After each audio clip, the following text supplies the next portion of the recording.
Hi everyone, how are you? Hello. I created Blaq app. It's a phone app and social enterprise created to keep Black Indigenous people of color safe during life-threatening situations and to improve our overall quality of life and customer experience. The app is a free download. Um, it's a free download. It's voice or manually activated and will send a notification to your circle of friends when you need help. It will list resources for your circle of friends to enlist. This includes clergy, mental health workers, an activist, or a journalist. It will also provide the phone number of the local police precinct if it's a non-police related incident. So beyond that, we have created these incredible maps. Our maps are our virtual green book. So that allows us to live our best lives. We list Black-owned businesses. We have user-generated reviews of businesses, service providers, including retailers, hospitals, hotels, and schools. We also provide information for employees on what it's like to work in particular companies, sort of like a Glassdoor. And it's a combination Yelp, Glassdoor, and TripAdvisor. Every area of life where a person of color might experience bias, we have applied a customer service model to help corporations better serve our community. So in terms of monetizing our app, we are relying on advertising. We actually do have a couple of government contracts that are pending. They're in the $1 million range, so we're really excited about that.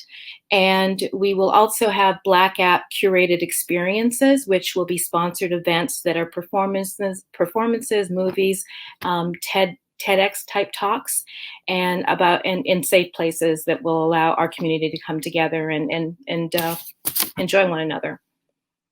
And our go-to-market strategy is to get into beta, which will be happening in conjunction with Black History Month. We will formalize our partnerships. We have a revenue model that is already active with one of our partners, which is an app called Group. And then we hope to expand to other marginalized communities, which includes the LGBTQ community and the Native Americans in the States and Indigenous people in other countries. And our market potential is pretty large. Most of the world is beige, black, or brown. And our app is in English and Spanish, and we'll be expanding it to other languages as well. And in terms of our competitive landscape, we're touching areas that they have not reached. We know that there are other safety apps out there, but we've gone one step further. And our partners are growing. We've partnered with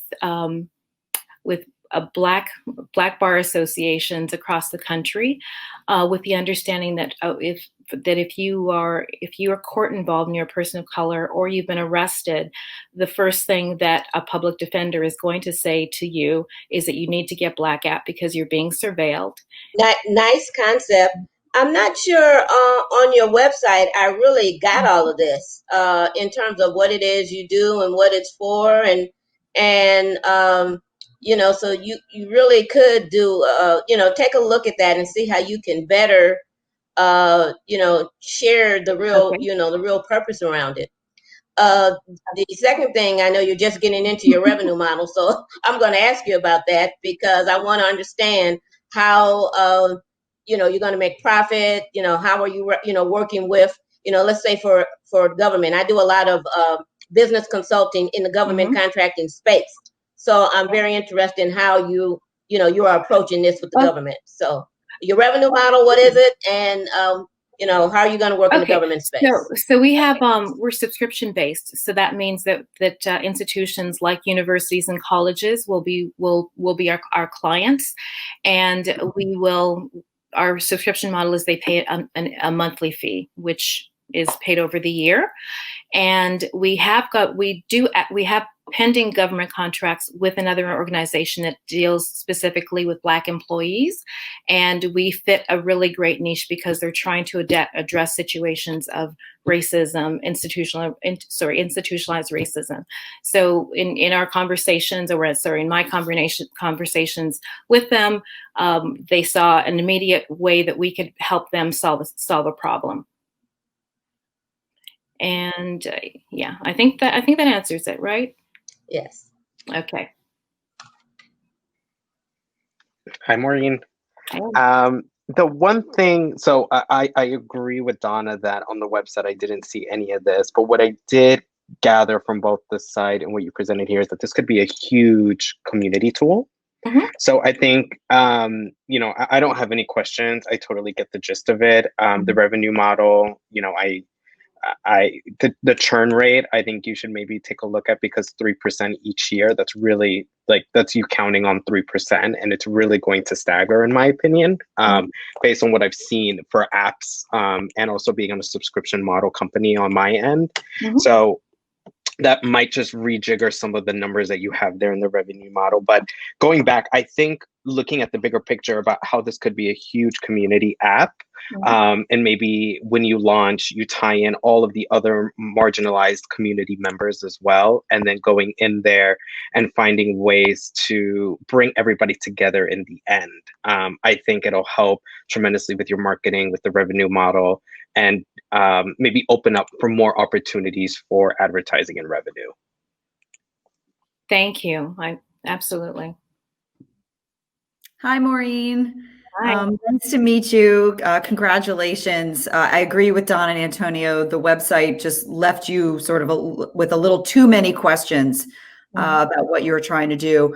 This is a huge undertaking. I'm sure you're keenly aware. Huge undertaking, but very, very much needed.